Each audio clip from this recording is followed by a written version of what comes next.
کل انور صاحب آپ نے بھی وہ لیٹر شیئر کیا، وقار احمد صاحب جو سابق پرنسپل سیکریٹری ہیں صدر صاحب کے، انہوں نے لکھا، وہ کہہ رہے ہیں میں حلف دینے کو تیار ہوں، اگر ایک بندہ اتنی سچائی دکھا رہا ہے، ادھر صدر پاکستان ہے، وہ بھی صادق اور امین تھے تو آئے تھے، حلف لے کے آئے تھے، ادھر وہ بھی سچے ہیں، ادھر یہ بھی سچے ہیں، تو پھر جھوٹ کون بول رہے ہیں ساری کہانی میں؟ اگر اجازت دیجیے تو میں ذوالفقار احد صاحب کی بات کا ایک جواب دوں. وہ کہہ رہے ہیں بہت اچھے ڈینٹسٹ ہیں. آخری اننگز میں وہ دیکھا نا اپنے سیاسی دانت دکھا رہے ہیں، اتنے اچھے تو ڈینٹسٹ ہیں وہ ڈاکٹر صاحب. اچھا اب ہم سیریس نوٹ پہ آتے ہیں. دیکھیں جو طریقہ کار ہے کسی سول بیوروکریسی کا یا آپ جو ہیرارکی ہے آپ کی امور مملکت کی، دیکھو انہوں نے ایک لیٹر لکھا، انہوں نے ٹویٹ نہیں کیا وقار نے، انہوں نے لیٹر لکھا اور لیٹر میں انہوں نے کہا کہ اگر اس میں جو بھی رسپانسبلٹی ہے اس پہ فکس کیجئے، آپ کیس ایف آئی اے کو بھیجئے، میں کم از کم اس میں رسپانسبل نہیں ہوں. یہ طریقہ کار ہوتا ہے کسی ریاست میں کسی ادارے میں ورکنگ کا. انہوں نے لیٹر لکھ دیا، انہوں نے ٹویٹ نہیں کیا. اب دیکھیں یہ کام تو اب بال اب پھر دوبارہ پریزیڈنٹ صاحب کے کورٹ میں چلی گیا. انہیں چاہیے کہ واقعی اگر ان کے ساتھ کسی نے ہاتھ کیا ہے بیوروکریسی میں سے کسی نے یا کسی بھی شخص نے انہیں چیٹ کیا ہے اتنے بڑے عہدے پر بیٹھ کر، تو میرا خیال ہے کہ انہیں چاہیے کہ ایف آئی اے کو لیٹر لکھ دیں.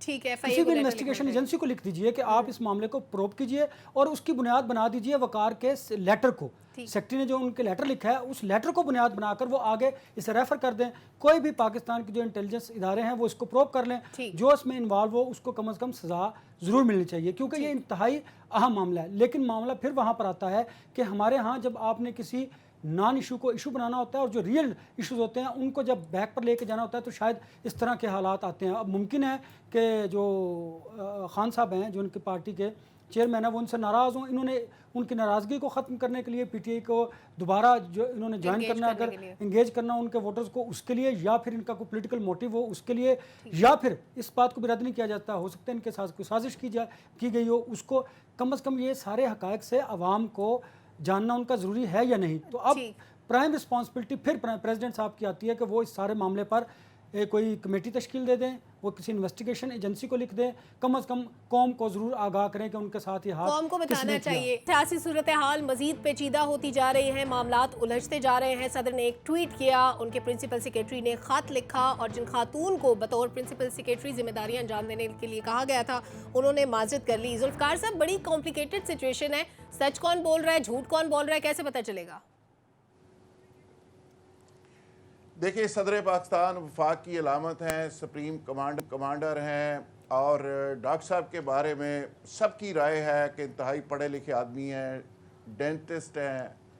لیکن وہ تو کراچی کے لوگ بہتر بتا سکتے ہیں کہ وہ کتنے اچھے ڈینٹسٹ ہیں. لیکن پوری قوم یہ بتا سکتی ہے کہ وہ ایز اے پریزیڈنٹ انہوں نے ایکٹ کیسے کیا. یعنی آج ہی میری ایک وفاقی وزیر سے بات ہو رہی تھی، وہ کہتے ہیں کہ جو ایجوکیشن مافیا کے اندر جو کچھ ہو رہا تھا، ایچ ای سی کے اندر جو کچھ ہو رہا تھا، وہ کہتے ہیں میں نے اتنی محنت کے ساتھ ایک بل منظور کروایا اور وہ بل میں نے لوور ہاؤس سے اپر سے سب سے کروا کے کابینہ سے کروا کے وہاں پہ بھیجا اور صدر صاحب نے اس کو ویٹو کر کے پھینک دیا. آخری دن تھا. وہ کہتے ہیں میری زندگی کا نچوڑ تھا کہ میں نے ایجوکیشن کے لیے کتنا کام کیا ہے.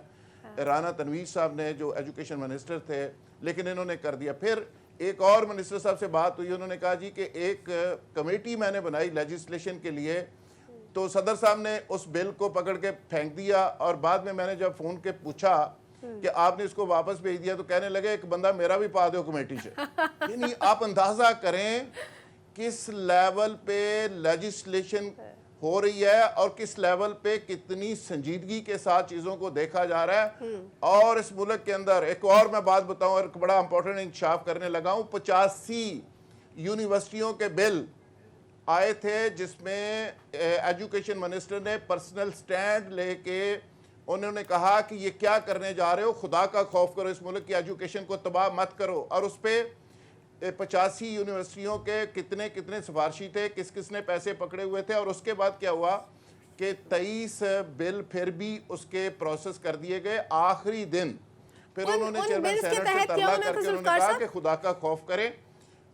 وہاں پہ میں صرف کہہ رہا ہوں کہ یہ لیجسلیشن کا جو پروسیس ہے کہاں پہ کیا کچھ ہو رہا ہے اور پریزیڈنٹ لیول پہ کتنی سنجیدگی کا لیول ہے. تو لہٰذا اگر اس طرح کے واقعات ماضی میں ہو سکتے ہیں تو اس بل کے اوپر بھی اس طرح کی کوئی واردات ہو سکتی ہے. میں کہنا صرف یہ چاہ رہا ہوں کہ یہ تھرو آؤٹ ساری جو لیجسلیٹو